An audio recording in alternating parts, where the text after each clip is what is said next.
want to be strategic about the stuff that you're doing. Because the fact of the matter is, when you Google your business, Google barbershops in your area, if there is nobody that comes up with that exact search term, black barbershops in Valencia, California, that is gold for you.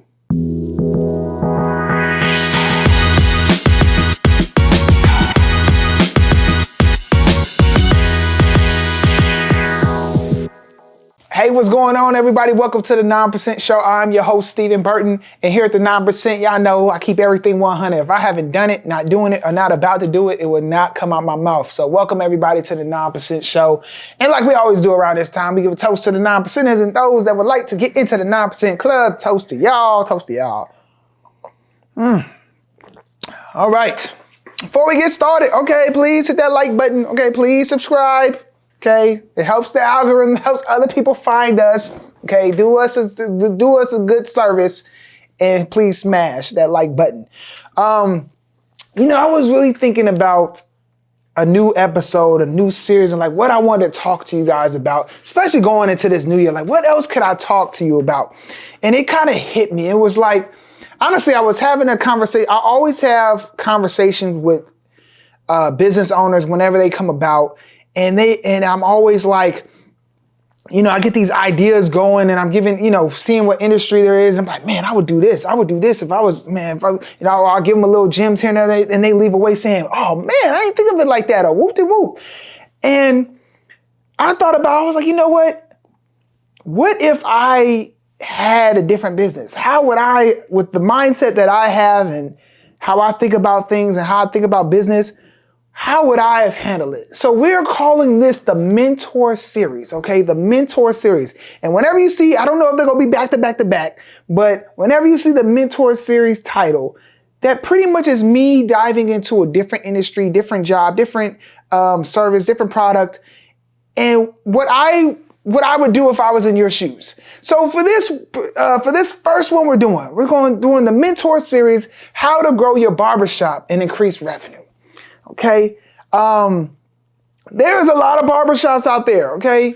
Great business to be in, can be challenging, but I think I constantly see, a lot of meat on the bone in that industry.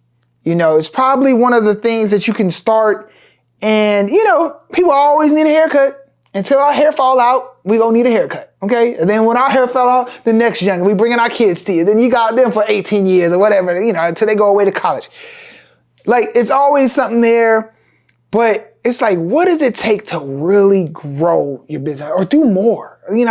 My barber, we always have good conversations and, he shares his goals with me and all type of stuff. I remember one time, I was in Dallas one time and I needed a haircut and I couldn't get one in LA before I left and hit up my cousin. He's like, sent me to his barber and I was in there chopping up with this young cat and he, I think I was just a couple years into perfecttux at the time and, we was talking business stuff and, he was saying he had like aspirations of, getting his own barbershop one day, whoop-de-whoop. And, I just gave him advice with, I'm like, oh man, you don't take PayPal or Stripe or Square and all this type of stuff. I'm like, man, you missing out on loans or capital to grow. You missing out on this stuff like that. And he was like, oh man, I didn't even think about that. Woo-de-woo. And so I'm saying all this to say these are situations where, me as a customer, okay, I see this firsthand and I've had, so what I'm going to do is break down like 4 tips that I would give any barber out there right now to make you think about your situation differently. Maybe these tips I know for a fact will help you. Matter of fact, I've given my barber some of these and he probably hating and be like, oh, why you spreading the news? But these are stuff that we are about on the 9%, about giving that advice. And if, like I said, if I can't reach everybody that these videos go to, I can't be everybody's individual mentor, but at least maybe when I do these subjects on the matter, I am your mentor right now for the next whatever time is left. So Steven Burton, Mr. CEO, is here at your service, okay? So let's talk about barbershops, okay? And what I would do, okay, to grow your barbershop and to increase revenue, okay? The first thing I would do is your Google business listening. Okay, oh my goodness. And this goes for so many small businesses, okay? But talking about barbershops. If I Google barbershops near me, let alone your name, and you do not come up on Google, it is a problem. It is a big problem, okay? You need to sign up with Google My Business. It's a free thing to sign up with. That's the thing that gets your barbershop on the Google Maps, and when you search something, and they got the little listing by the map, and all the different businesses. You need to get yourself on there. There is so many barbershops that don't have that type of SEO listing. And it's not necessarily, sometimes you might just be searching for your barbershop's names. J&J Killer Cuts. If somebody searches J&J Killer Cuts, boom, okay, you're there. And you're like, okay, I am online. I'm present, whatever. My thing shows up, I'm there. My Instagram shows up or something like that, I'm there. But what if they search, black barbers? Black barbershop in the area. I'm new from the area. I'm looking for a black barbershop. And I'm good. I don't know about JJ Cuts. Whatever I just said. JJ Cuts, whatever. But I do know how to search black barbers near me. Do you show up then? What is the customer? What is new customers? How do they search? Think about it. Put that in your search in your local area. Do you show up?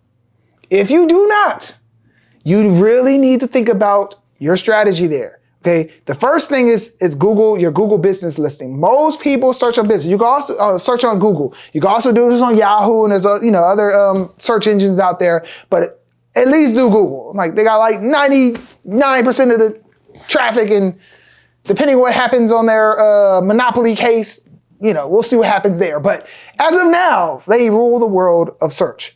And so please set that up. It's free. It's easy to do. And that's your first step. Then a thing to know is that you do need reviews for your Google business listing. You need reviews there to help you get higher on the rankings there.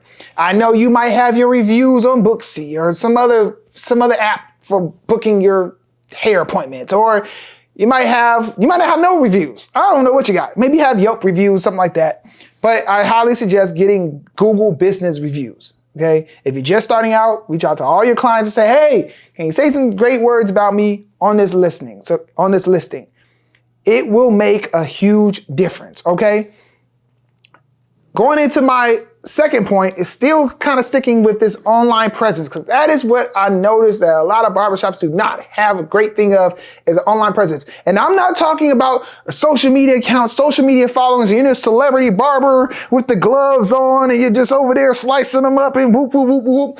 Hey, y'all doing a good job. People get that good. I'm talking about the people in every other neighborhood ain't got that going on. Don't even understand the social media stuff. They ain't got time to do all that. All these other barbershops out there. This is what I'm talking. I'm talking to you. Okay. You don't need to be no social media person making videos and all this stuff going on. You don't need to do all that. Okay. But the number two thing is you need to have a personal website. And when I say a personal website, it is not for just, do your bookings on you or about you. It is for a strategy. Okay. It's a strategy. Going back to these search terms, if I was a barbershop, okay, and then, being that I'm a black man, I would have a black barbershop, and I'm sure I'll have some black customers. So we're going to talk about black customers, but trust me, this will work for any industry whoever your target audience is, it'll work, but I'm just speaking because I happen to be black. Okay. So it works for anybody. But a common thing, I also live in an area where there's not a lot of black folks where I live. Okay. We are the minority in this area. So when black people do come to this area, okay, you're naturally going to search for black barbers, black barbershops. Okay. Going back to the thing. Okay. JJ's Killer Cuts. You don't know that search term. Okay. But also when you're on JJ Killer Cuts, okay, the strategy there, maybe in your Google business listing, you can't really put you got to be smart about it. Okay, I'm all over the place. But this is if I was being your mentor. going back to this Google business listing, if I was JJ Killer Cuts, during my description of when I describe my business, I'd be like, the best black barber shop in whatever city. Just because I want to be purposeful with the search terms that I use, black barbershop. It's important that that's there. Not because you just want to announce to the world you're a black barbershop. No, because people will search black barbershops near me, okay? Another thing that can reinforce this is that you want to create your personal website, make it be a blog or whatever your homepage. This is when you need to just understand these basic things, okay? Your page title, your page description, and your meta description, okay? Understand those three things. If it was me and I was doing a barber, let's say I live in Valencia, California, okay? I would make me a website or a blog or something on my thing that says JJ's Killer Cuts, okay? And on my title, I would have JJ's Killer Cuts, semicolon, black barber shop in Valencia, California. On my page, it would say black barbers, your home for black barbers, blah, blah, blah. Oh, the urban cut, your fade cut, whatever these search terms that got something to do with black folks, it would be all over my page. Then I would have a map there and my address and blah, blah, blah, and a link to where you book and all this other stuff. But you really want to be strategic about the stuff that you're doing. Because the fact of the matter is, when you Google your business, Google barbershops in your area, if there is nobody that comes up with that exact search term, black barbershops in Valencia, California, that is gold for you. And if you take all this stuff and you run with it and you're successful, please come back here and leave a comment and say you did it, okay? Because this is the game I would be giving anybody. If you Google black barbershop in Valencia, California, and no one comes up, okay, or nobody comes up like with that exact term, that is gold for you. You will be the first one to do it.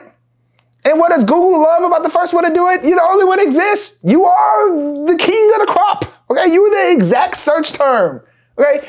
Make you a personal website, have these keywords on it. Just don't think about cutting hair, okay? You need to think about what does somebody that's new to your area, what do they search for? They will not search for JJ's Killer Cuts.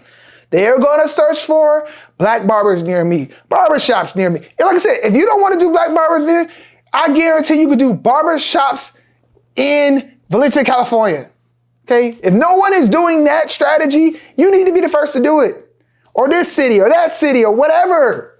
Maybe do multiple cities. Have multiple pages for multiple cities around your surroundings. That's what I would do. That's what I would do. I'm excited already. This is how I talk to my barber in real life. I'll be trying to drop this game. Okay. Oh, y'all seeing what I'm talking about with this strategy, okay? This online strategy. That's how you need to think about it. Your personal website will allow you to have more control that your Google business listing won't do, that your Booksy listing won't do, that your, I don't know what's other hair apps out there. I know there's this black owned hair app. I can't even think of the name. Square, is it Squire or something like that? I think it's Squire or Square. I don't know.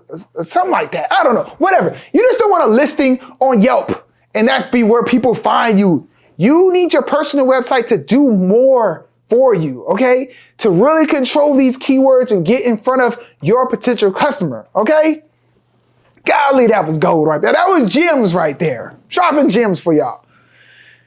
Number 3 thing that I would do, okay? I understand that it's hard out there to be a barber, okay? It's probably, rent's high, living wages need to be high. Hell, if you're in LA, rent, everything's high. Everything is high, okay? It's expensive to live out here. In most barbershops, man, y'all charging a little too much for a cut, but I understand it. I get the economics of it. I get it. But I think you guys need to be smarter. And this was some advice that I gave my barber, and he ran with it and did it, and it helped him out. It helped him out. You got to understand that you are seeing your customer maybe once every 2 weeks, maybe 3. I'm trying to, what y'all charging on prices, I'm stretching mine to 3 weeks if I could do it. You know what I'm saying? I'm going as much as I can. You might not see me every day. But my barber was charging, he raised his prices and it was kind of close to like $50 for a cut. And I'm like, oh, and some of y'all might be shocked, when we in LA and I was actually looking at all the other barbershops in the area like, dang, is he wilding? I'm like, dang, everybody charging this high. That's kind of crazy.